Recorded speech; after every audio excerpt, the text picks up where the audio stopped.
Okay, so this is the full-blown tutorial on a fresh, cleansed, and moisturized face. You're going to take MAC gel or MAC cream.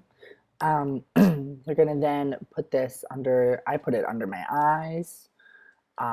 Look at it and see why it's not working. All over your whole face. Now, you'll see in this tutorial that I don't bring anything really down into my beard. Just due to the fact that why I put makeup in a beard when there's hair there. That and it kind of looks funny. So I'm putting it around my nose, on my forehead. Then you're going to look at something. I don't know what I'm looking at here. And then blend that out all with your fingers. You're supposed to use like the ring finger for under the eye. I, on myself, don't do that. I'm not sure why. But I blend that all in. I bring it up onto my eyelids. I really make sure I work it in into the skin. This primer is silicone based, so if it's not worked properly into the skin, it can actually have a reverse effect. Instead of mattifying the skin, it can actually make it oily, as I figured out on when I first actually received the product. So then we're going to take my Chanel Vita Lumiere Aqua. I'm in the shade, I believe it's 30 beige. I'm not sure, I'm actually going to try to show you. Yeah, you can't really see. It's either 30 or 40 beige. Shake it up because this foundation needs a good shake. So you're shaking, and then I'm actually going to put some right onto the back of my hand. I'm running out of this foundation, so I'm going to need to go get some more. Sad day. Okay, so you got a decent amount. I do like a pea size, maybe like a kidney pea, kidney bean, or whatever it's called. Then I take this is technically, I think it's a concealer brush. I don't know. I got it at the Future Professionals Expo in Pennsylvania, which is, I'm not really sure. Oh no, this is actually the MAC 130 brush is the one I'm using right now. So we're going to take that and just kind of put a thin layer all over the face. I start right underneath the eyes, just because I feel like that's where I need most of my coverage, to hide those bags that nobody really likes. So I also bring a little bit up under the eyelid, not too much, just because there's not really much discoloration. Then I've noticed on myself specifically, foundations tend to look funny on my eyelids. So putting on another layer here, bringing it up onto my forehead. I don't put much there either because I sweat a lot and there's really not need for a lot of coverage on my forehead. So on to the other side here. Okay, so you see I'm blending. I'm using the white hairs. It's a dual fiber brush. I'm using the white hairs to kind of apply the color and then pressing, using a little more pressure, using that dual fiber feature, essentially, and buffing it into my skin. You could use any sort of a buffer brush. It doesn't have to be this one in particular. This is just the one that I happen to have on hand. Okay, so I'm making sure I get it in and around my nose because there's nothing worse than seeing somebody with a flawless face of makeup and noticing that it's not around their nostrils. So I take that, in and around my mouth. I use my foundation just to kind of clean up the edges of my lip line. And then I always, for some reason, have one side of my face that never seems to cooperate. So I kind of go over that repetitively.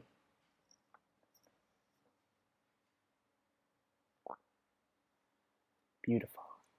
Okay, so we're just blending. A lot of this video actually is blending. Once the product has been placed, you don't really need to worry about blending as much. Or no, once the product has been placed, you don't really need to worry about the product. Now I'm taking a light setting powder. This one is by, I can't remember. It's just a light matte powder. I'm taking that on just a powder brush, and I'm going right under the eyes very lightly. I don't like to heavily set underneath my eyes, because then it kind of settles into all my little disgusting little fine lines and wrinkles. It's really terrible and I hate it. So I'm just making sure to really get that in and around my nose here. And then kind of buffing that out. Lots of buffing. It's a new form of blending called buff. So we're doing that side of the face, and then I'm going to move right on to the other side. Do the same thing on the other side of the face. Okay. Now I'm going to set my forehead and my nose. Now this is going to pale me out, but don't worry because I'm going to, bronze my skin up after all of this because it's just what I gotta do. So we're now grabbing a small eyeshadow brush. I got these at the expo as well.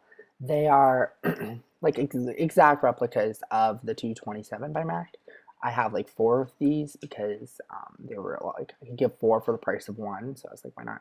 And I feel that they work the same. I've altered a few of them, noticing if you pinch the ferrule with a pair of pliers, you can make it look more like a 217, which is wonderful. So taking that same powder and just kind of setting the eyelids here, using this to brighten up the inside of the eye. See that? Oh, what is that? I don't know. So yeah, so moving on. Let's see. Oh, looks like we're taking some more of this powder here, just to even out. You're gonna make the weird, the strangest faces you can. Just because I also use this as kind of like a matte brow highlight. That's what I like to use it for as well.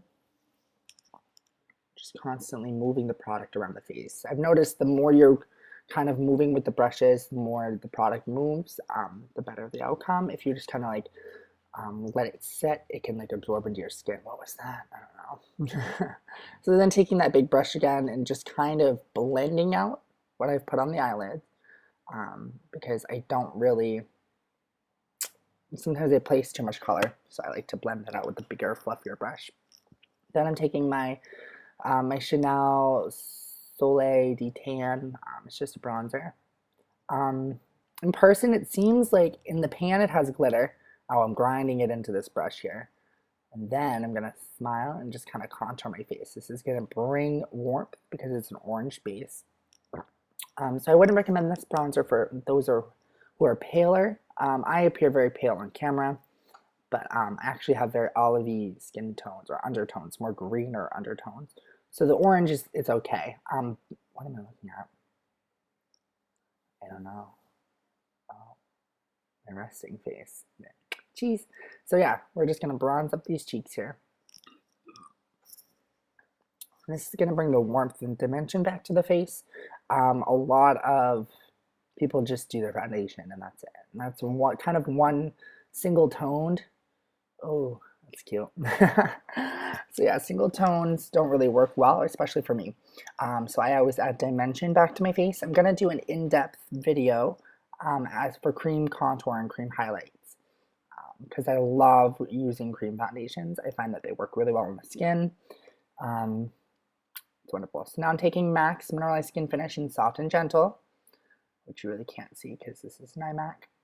And then I'm going to take that on that same brush that I just kind of wipe off on a towel. And then I make sure to press it into the lid because if you don't, it kind of comes out chunky glittery, I've noticed. So I kind of crush it into the bristles. I'm sweeping that over the tops of my cheeks to kind of give a dewier, shimmery highlight there, if you can see that. And I do it in kind of a C formation, connecting up to my brow highlight. That's just how I do it. I usually apply this to most of my clients. Just because, you know, the rule does apply. Everybody's faces are generally the same. There's just, you know, sometimes some features that you want to highlight more, some you kind of want to conceal depending on what it is. I pop some of that on my Cupid's bow. Use my ring finger for that and blend that out with a brush, a little on the bridge of my nose, and I even bring it up onto my eyelid slightly. Fresh, so fresh. So now we're taking, this is just a very, very dark matte face or foundation, powder foundation. I don't remember where I got it, but I've got it. So I take another one of those brushes. This is one I've altered to look like the 217 by pinching the ferrule. So I'm going to take some of that right on the tip of that brush there, and then I'm placing that by looking down into a mirror into my crease. This is to add more dimension to my eye because I've noticed, I don't know, I just like to add the color back to my face. I don't like to be very one-toned. I prefer multi-tonal, more of a three-dimensional sort of effect there. So we're placing that in the crease there, as you can see. We're going to do the same on the other eye. Now you just watched me blow the excess off my brush. That's only something I do for myself. You know, I have a whole separate kit for my clients, a whole separate kit for myself. I would never blow on a brush in front of a client just because of sanitary reasons. it's not something you really want to do. So then taking just a big old fluffy brush and I'm blending that out just so it's seamless. Just because I'm not going for a dramatic eye, I'm going for something more natural. This would be something I would do, you know, every single day, which is nice. So now we're going to take a little bit of that and kind of go off frame here and put that on the lower lash line as well. Focusing it mainly on the outer thirds of the lash line, just because you don't want to, or at least I, for this specific look, I'm going for something natural. You know, I don't really like the whole look of nothing under the eye. On clients, depending on the occasion, usually bridal, I won't do any sort of under eye makeup because, you know, brides tend to cry. Then taking Bobbi Brown matte white eyeshadow, it's just in white 1. Can't really see that. Oh, I'm so mad because my camera doesn't focus. Taking that on the fluffy brush that I blended everything out with. Now this is very sheer. It's not really much of a coverage. You won't really notice much. Putting a little of that on the lid. And then I think actually I'm going to go in with a different product here or a different brush. I'm not sure what I'm thinking. Oh, okay. So taking that same brush and then I'm just going to apply that on the lid. You have to really kind of pack this color on in order for it to become visible. This is something I usually use if I'm doing like a very intense look, a very intensely highlighted look. I'll use this actually on the face since it is matte. It's something you don't have to worry about, you know, casting back a lot of like shimmer or anything like that. So just blending that kind of out. Okay, next step is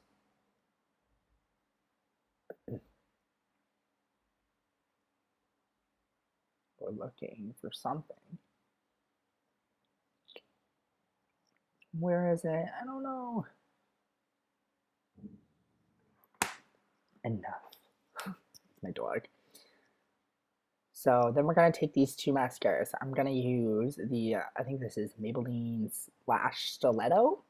I don't use this on my clients. This is my mascara. Just because I'm not always looking for a lot of thickening, just to kind of give color back to the lashes because, you know, applying all that eye makeup, so on and so forth, will make them look powdery. I like to kind of just redefine them. Just a little bit. The other eye is always the most awkward eye in the world. So open your mouth when you do this. That's important. Make sure your mouth is open. You think, you know, recording this video, I would have known that I was being recorded and would have made cuter faces. But this is, I think everybody's got their makeup base. So for me, mascara is like the finishing touch of a look. You know, without mascara, it's kind of like make some faces. It's kind of like incomplete. You know, I've gone out of the house and wondered what's wrong. Why don't I feel the same? It's because of the mascara. So taking this other one that I got from Kohl's, it's a very bizarre brush. A lot of excess comes off on the brush, so I tend to wipe a lot of it off. It's got weird little like nubby ones. I use this one to thicken the lash. This is the one that's going to kind of thicken everything for me. I focus this mainly on just the outer corners of the lashes. I don't bring it all the way to my inner corner because then my lashes tend to go up and strike my eyelids. Nobody wants striking eyelids. So just taking a brown lip gloss, we're just going to sweep this sheerly over my lips just to kind of give it, you know, a nudish, that really doesn't show up nude, but that's just kind of a sheer color that I like to add to my lips. This is like what I usually wear every day. So I tend to stay to the same thing because I'm kind of boring. So yeah, we're just gonna keep looking for more products here. Taking a big fluffy angled brush, that dark powder, again, we're gonna put this, sweep this right into the contours of our cheeks. Now, brushing that on, kind of buffing it out during the process. As you can see, this is gonna add a lot more dimension and a lot more of a deeper contour to the face, which I like. So there we are. There's the beautiful makeup. I hope you all enjoyed this tutorial. Sorry for the voiceover and all the weird faces. But yeah, so if you have any requests, leave them in the bottom bar. Or you can email me, which all the links will be in the bottom bar. Let's talk to you later. Bye.